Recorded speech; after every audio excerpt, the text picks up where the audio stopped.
Adéwálé Raphael ọmọ Àjàṣà ní sọjọ́ bí lónìí o.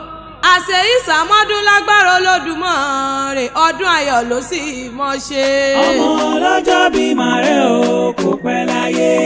Adéwálé Raphael o, happy birthday to you.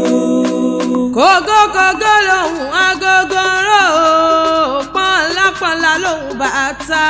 Òṣùpá akéwì mo tún ti dé bí ṣe mi o. Mo dé wẹ́rẹ́wẹ́rẹ́ bí èjì alẹ́ o, mo dé kùtù àì bí èjì yálẹ̀ ta.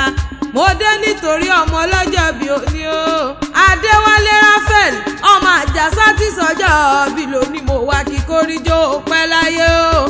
Ìkòròdú ọ̀gásá ní sẹ́lẹ̀ àwọn bàbá tó bí ọlọ́mọ. Ṣé bẹ́ẹ̀ lé ní àbòròdó? Bínú ilé ló bá wà ní owó dẹ̀kùnlé ló bá wà ní owó dẹ̀wò. Ìyàrá ló bá wà ní owó kọ́kànlé o. Kò wọ̀ kọ́kànlé o. Kò wọ̀ kọ́kànlé o. Àṣẹ ìsàmọ́dún lágbára Ọlọ́run ọba. Bó bá dọ̀dún orógbó orógbó àgbó. Bó bá dọ̀dún òbí àyàn. Mo lọ́dún kan ọmọ ní dé ká mọ́ sẹ́rà mo bì lórí àtẹ. Ara pápá lábẹ́ tìbí kìjà lábẹ́ ẹ̀sìn.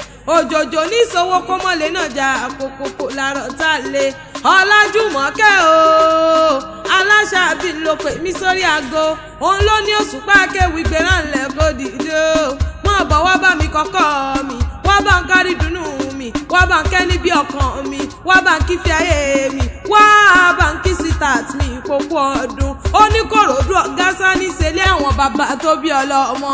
Ṣó wá ní ìmọ̀ ní ìṣó Adéwálé, ṣó ní ìmọ̀ ní ìṣó palọ̀ bàbá tó bí ọlọ́mọ. Kòròdú ní sẹ́lẹ̀ o, Kòròdú oríwú, ọmọ sàlẹ̀ jẹjẹ bí ẹni tí òrò bí ní rí, bí ogun bí ọgbọ̀n, bí ogun bí ọgbọ̀n, aya bẹ́ẹ̀lì àwọn bàbá tó bí ọlọ́mọ.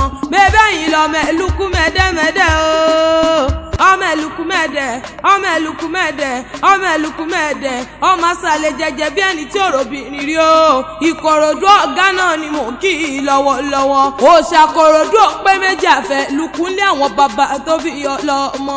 Bẹ́ẹ̀ yìí lọ́mọ onígbò mọ́dé, ọmọ onígbò mọ̀wọ̀, ọmọ onígbò mọ̀wọ̀. Àjòjì tó bá wọ gbòòrò yóò dẹni ẹbọrán lé àwọn bàbá tó bí ọlọ́mọ. Àṣẹ ìsà wọn dùn ó mọ ní fọdún èyí sópin lágbára Ọlọ́run ọba. Òní ṣubúkà akọ́yìn lé ó mọ ní wákìsà akọ́yìn aṣọ.